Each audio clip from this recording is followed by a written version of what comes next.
District. About an hour ago, the founder of an LGBTQIA nonprofit for homeless youth appeared before a judge. Ruby Corrado is facing fraud charges after prosecutors say she transferred federal loan money into her personal bank account and then fled the country. Our Matt Gregory joins us live from federal court. He just stepped out a few moments ago. And Matt, we are so curious about what happened there today.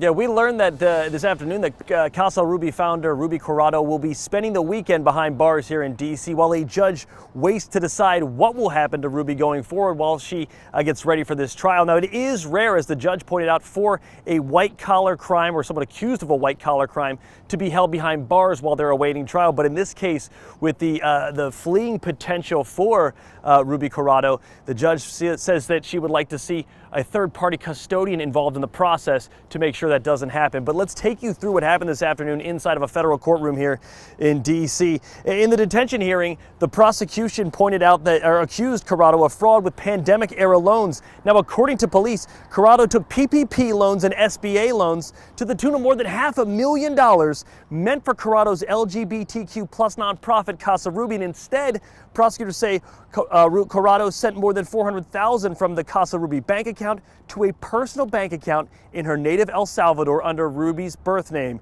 Now, prosecutors also pointed out when allegations of fraud first dropped, before they were even given to the Department of Justice, Ruby left the D.C. area, sold her home, and headed for El Salvador. Now, the defense countered by saying that those plans had been in the works for years. Ruby was going to continue her work internationally, and her defense attorneys say she has family here who will watch her while she awaits trial. Now, this is a very interesting point here. They said that as a trans woman, Corrado is being kept in the men's jail, and to protect her, the defense attorney says they've had to place Corrado in solitary confinement, which her defense attorney said is a cruel and unusual way to await a white-collar crime trial.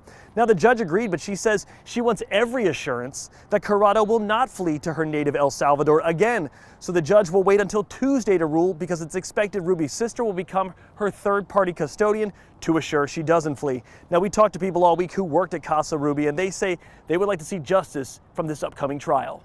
I don't think we just need to be compensated for the salary. We need to be compensated for everything that we went through.